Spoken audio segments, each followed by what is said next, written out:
जब कभी भी कोई हमारे खिलाफ झूठे मुकदमे दर्ज करा देता है जिसमें पुलिस हमें बिना किसी एविडेंस के गिरफ्तार कर लेती है, तो जब ये साबित हो जाता है कि हमें झूठा फंसाया गया और हमें हमारी झूठी गिरफ्तारी की गई, तो तब हम कोर्ट में जिसने हमारे खिलाफ झूठा मुकदमा दर्ज कराया है, किसी मुकदमे में हमारा नाम लिया है और हमारी झूठी गिरफ्तारी कराई है, तब हम ये एप्लीकेशन उसके खिलाफ देते हैं।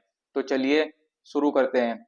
तो सबसे पहले ये जो हम धारा 399 का प्रार्थना पत्र देते हैं, ये कोर्ट में दिया जाता है जिस कोर्ट में मुकदमा चलता है हमारे खिलाफ। तो सबसे पहले हम यहाँ पर लिखेंगे न्यायालय श्रीमान मुख्य न्यायिक मजिस्ट्रेट शामली। उसके बाद हम यहाँ पर लिख देंगे आपराधिक वाद संख्या, जो भी उस मुकदमे की वाद संख्या होगी हम यहाँ पर लिख देंगे, और जिस सन का वह मुकदमा होगा उसका यहाँ पर सन लिख देंगे। उसके बाद हम यहाँ पर लिखेंगे उत्तर प्रदेश सरकार बनाम मोनू अंतर्गत धारा। जिस भी धारा का वह मुकदमा होगा हमें सभी धाराएं यहाँ पर हम लिख देंगे। और मुजरिम अपराध संख्या यानी कि क्राइम नंबर, जो भी एफआईआर का नंबर होता है वो यहाँ पर लिखा जाता है, उसी को मुजरिम अपराध संख्या क्राइम नंबर बोलते हैं। और थाना, किस थाने का वह मुकदमा है उस थाने का हम यहाँ पर नाम लिख देंगे। अब यहाँ पर हम लिखेंगे श्रीमान जी आवेदक, यानी कि जो आवेदन पत्र दे रहा है आवेदक निम्न निवेदन करता है, यह है कि प्रार्थी सूचनादाता का पड़ोसी है। सूचनादाता वह है जिसने आवेदक के खिलाफ झूठी एफआईआर कराई है या किसी मुकदमे में झूठा फंसाया है, झूठी गिरफ्तारी कराई है। अब ये जो है हम यहाँ पर लिखेंगे यह कि प्रार्थी सूचनादाता का पड़ोसी है एवं नाले के पानी की निकासी को लेकर तनावपूर्ण संबंध रखता है तथा प्रार्थी ने संबंधित अधिकारियों के समक्ष उसके विरुद्ध कई शिकायतें दर्ज करा रखी है। यानी कि ये जो सूचनादाता है ये आवेदक का पड़ोसी है, और पड़ोसी जैसे है वहां पर नाले के पानी की निकासी को लेकर, जो नाले के पानी का निकलने का रास्ता है उसको लेकर पड़ोसी में ये सूचनादाता और आवेदक में तनावपूर्ण संबंध रखता है। अब जब ये है प्रार्थी आवेदक आवेदक ने संबंधित अधिकारियों के समक्ष उसके विरुद्ध कई शिकायतें दर्ज करा रखी हैं। अब यहाँ पर हम लिखेंगे लगायत नंबर 2, यह कि सूचनादाता ने चोरी की प्रथम सूचना रिपोर्ट दर्ज कराई है और उसमें किसी का भी नाम नामित नहीं किया है। उसने पुलिस को झूठी सूचना दी है कि प्रार्थी चुराई हुई संपत्तियों को प्राप्त करता है तथा उसने उसकी चुराई हुई संपत्ति को खरीदा है। प्रार्थी चोर को जानता है। अब इसको समझने की जरूरत है, जो मैं आपको ऊपर बता रहा था वो यहाँ पर आ गया है। यह है कि सूचनादाता, अब सूचनादाता जिसने चोरी की प्रथम सूचना रिपोर्ट दर्ज कराई है। अब ये जो सूचनादाता है जो कि आवेदक का पड़ोसी है, इसने चोरी की एफआईआर दर्ज कराई और उसमें किसी का भी नाम इसने नहीं लिया कि चोरी किसने करी, चोर कौन है, उसके बारे में इसने किसी का नाम नहीं लिया।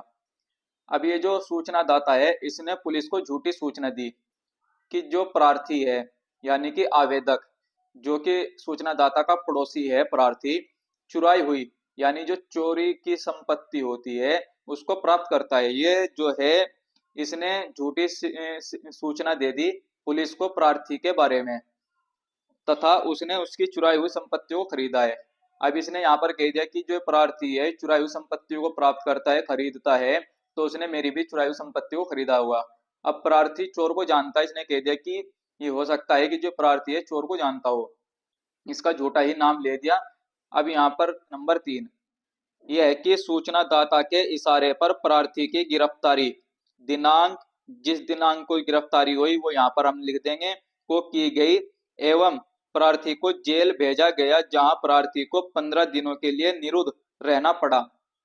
अब ये जो है सूचनादाता, जो इसने प्रार्थी के बारे में झूठी जानकारी दी, गलत सूचना दी पुलिस वालों को कि वह चोरी का माल प्राप्त करता है, उसने ही चोरी, वह चोर को जानता है, तो इसके इशारे पर प्रार्थी को गिरफ्तार कर लिया गया। यानी कि प्रार्थी की जो गिरफ्तारी हुई वो गैर कानूनी हुई और उसको गिरफ्तार करने के बाद तुरंत जेल भेज दिया, जहां पर उसने 15 दिन गुजारे अपने।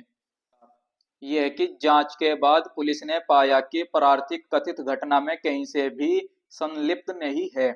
यानी कि जब प्रार्थी को जेल भेजा गया गिरफ्तार करके सूचनादाता के इशारे पर, और जहां पर वह 15 दिनों तक रहा। अब उसके बाद जब इसकी जांच हुई तो पुलिस वालों ने जांच में पाया कि जो प्रार्थी है वह कथित घटना जो कि एफआईआर में घटना दिखाई गई है उसमें कहीं से भी संलिप्त नहीं पाया पाया गया। लगायत नंबर 5 ये है कि उपरोक्त तथ्यों एवं परिस्थितियों को दृष्टिगत रखते हुए माननीय न्यायालय सूचनादाता के विरुद्ध 1000 रुपए का प्रतिकर अधिनिर्णित करने की कृपा करें एवं चूक की दशा में 30 दिनों के साधारण कारावास की सजा सुनाने की कृपा करे, कृपा होगी। अभी हमने लगाया 5 में लिख दिया कि जब पुलिस ने जांच के बाद पाया कि जो प्रार्थी है जिसको जेल भेजा गया वह कथित घटना में संलिप्त नहीं है, वह बेगुनाह है, उसकी जो गिरफ्तारी हुई वो गलत हुई, गैर कानूनी हुई और उसको गलत फंसा गया। अब यहाँ पर हम ये लगायत 5 में लिख दिया कि जो बताया उन परिस्थितियों को दृष्टिगत रखते हुए सूचनादाता जिसने हमारे खिलाफ गलत सूचना दी पुलिस को, उसके खिलाफ 1000 रुपए का प्रतिकर अधिनिर्णित करने की कृपा करे और जो उसको जो है 30 दिनों का साधारण कारावास की सजा सुनाने की कृपा करें। अब ये जो हम एप्लीकेशन है, ये आवेदन पत्र है, ये माननीय न्यायालय में दाखिल कर देंगे और जो माननीय न्यायालय होगा इस पर आदेश पारित कर देगा। यहाँ पर हम स्थान लिख देंगे और दिनांक, प्रार्थी प्रार्थी का नाम, पिता का नाम, यहाँ पर निवासी मोहल्ला ये वैसे जो भी है सब कुछ लिख देंगे और यहाँ पर साइन हो जाएंगे और इसके बाद ये एप्लीकेशन तैयार है और कोर्ट में इसको दाखिल कर देंगे। तो दोस्तों उम्मीद करता हूँ आपको ये वीडियो पसंद आई होगी। वीडियो को लाइक कीजिए, शेयर कीजिए और हमारे चैनल को सब्सक्राइब कीजिए।